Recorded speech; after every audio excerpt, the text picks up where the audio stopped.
सर्वांनाच आवडेल अशी साध्या सोप्या पद्धतीची मेथीची भाजी आज आपण बनवणार आहोत। नमस्कार, परिपूर्ण गृहिणीमध्ये तुम्हा सर्वांचं मनापासून स्वागत आहे। मेथीची भाजी बनवायला खूप सोपी आहे आणि खायला तर खूप पौष्टिक आहे। चला तर मग मेथीची भाजी बनवायला सुरुवात करू। इथे मी मेथीची भाजी स्वच्छ निवडून घेतली आहे।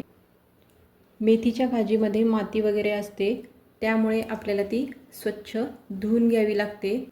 मेथीच्या भाजीला मी 4 ते 5 पाण्याने स्वच्छ धुवून घेतले आहे।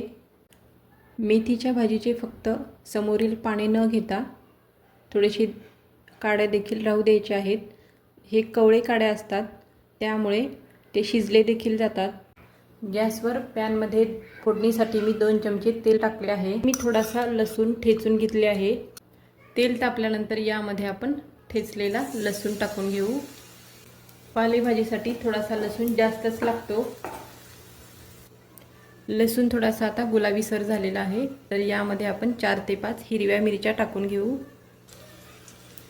हिरव्या मिरच्या मी उभ्या कट करून घेतल्या आहे। मिरची कट करून टाकल्यामुळे मिरचीचा छान असा अर्क उतरतो। अर्धा तास अगोदर मी थोडीशी मूग डाळ भिजवून ठेवले होते। डाळ आता छान भिजलेली आहे, तर यामध्ये आपण ही टाकून परतून घेऊ। मूग डाळ भिजण्यासाठी वेळ लागतो। आपल्याला जर घाई असेल तर मूग डाळ ही थोड्याशा कोमट पाण्यामध्ये भिजवावी, ती पटकन भिजली जाते। यामध्ये आता आपण मेथीची भाजी टाकून घेऊ।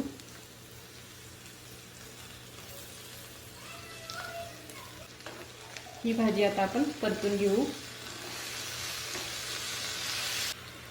आता यामध्ये आपण मीठ टाकायचं नाही।